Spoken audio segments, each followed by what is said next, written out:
আসসালামু আলাইকুম প্রবাসী ভাইয়েরা, সবাই কেমন আছেন? আশা করি সবাই অনেক ভালো আছেন। আলহামদুলিল্লাহ, আপনাদের দোয়ায় আমিও অনেক ভালো আছি।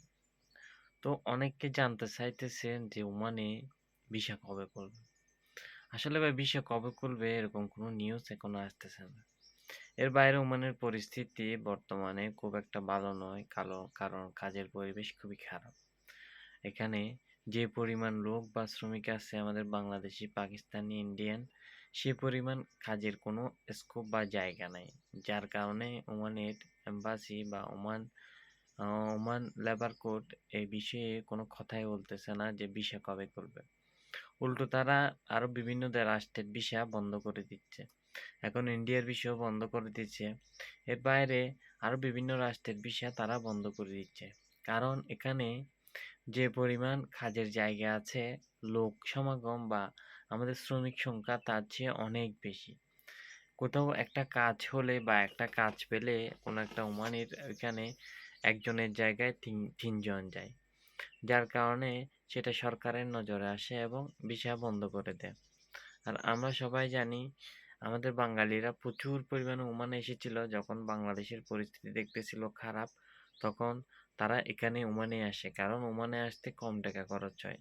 যেখানে দুবাই, সৌদিয়া, কাতার এসব রাষ্ট্রে গেলে 5 থেকে 6 লাখ টাকা খরচা হয়, সেখানে এখানে ওমানে আসলে খরচা হয় 2 থেকে 3 লাখ টাকা, 2, 2.5, 3 এর মধ্যেই চলে আসতে পারে।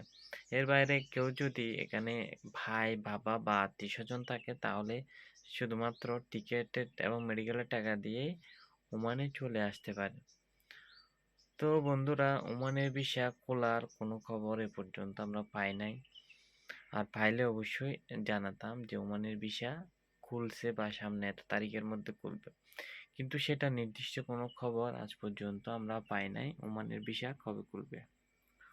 তো বন্ধুরা, যারা দেশে আছেন, তারা বিভিন্ন রাষ্ট্রে প্রবাসে আসার জন্য প্রস্তুতি নিচ্ছেন, তাদের উদ্দেশ্যে একটা কথাই বলবো যে প্রবাসে আসার জন্য অধৈর্য হবেন না। কারণ আপনি ভালো থাকলে যে কোনো রাষ্ট্রে বা যেখানে থাকেন না কেন আপনি ইনকাম করতে পারবেন বা টাকা ইনকাম করতে পারবেন।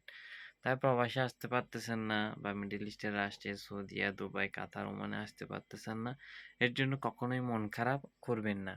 চেষ্টা করুন, যেখানেই থাকুন না কেন নিজেকে ভালো রাখুন, নিজেকে সুস্থ রাখার চেষ্টা করুন। তাহলে আপনি যেখানেই থাকুন না কেন টাকা ইনকাম করতে পারবেন। তো যারা প্রবাসে আসতে চাইতেছেন নতুন, তাদের উদ্দেশ্যে বলবো, ওমানে যেহেতু আসতে পারবেন না, সেহেতু অন্য কোনো রাষ্ট্রে ট্রাই করতে পারেন। সৌদিয়া ও দুবাই এসব রাষ্ট্রে এখন মনে হয় ভিসা খোলা আছে, ওইসব রাষ্ট্রে যেতে পারেন। আর ওমানের পরিস্থিতিও তেমন একটা ভালো নয় যে এখানে অনেক ভালো ইনকাম। এখানে নর্মালি সাধারণত খেয়ে দিয়ে 20-25 হাজার টাকার চেয়ে বেশি কেউ টিকাতে পারে না। কেউ কেউ হয়তো পারে 30-40 হাজার টাকা, কিন্তু তারা খুবই কম সংখ্যক। নর্মালি এখানে বেতন পাওয়া যায় হচ্ছে 20 হাজার বা 25 হাজার টাকা। এখানে তেমন একটা ইনকাম নাই, তবুও মানুষ ওমানে আসে কারণ কম টাকার মধ্যে ওমানে আসতে পারে। আর ভালো সুযোগ সুবিধা পেলে অনেকে হয়তো অনেক টাকাও ইনকাম করে, লাখ লাখ টাকা, কিন্তু এগুলো খুবই হয়তো শতের মধ্যে 2-1 জনে পারে। সবাই তো, সবার ভাগ্য তো আর এক হয় না। তো বন্ধুরা, ওমানের বিষয়ে মুহূর্তে এখনো খুলছে না। যারা ওমানে বা প্রবাসে আসার জন্য প্রস্তুতি নিচ্ছেন, তারা ধৈর্য ধরুন, ইনশাআল্লাহ হয়তো ওমান এম্বাসি খুলতেও পারে। কিন্তু এটা নির্দিষ্ট কোনো সময়সীমা নাই। এটা হয়তো 1 মাস পরেও খুলতে পারে, 2 মাস পরেও খুলতে পারে, 3 মাস পরেও খুলতে পারে।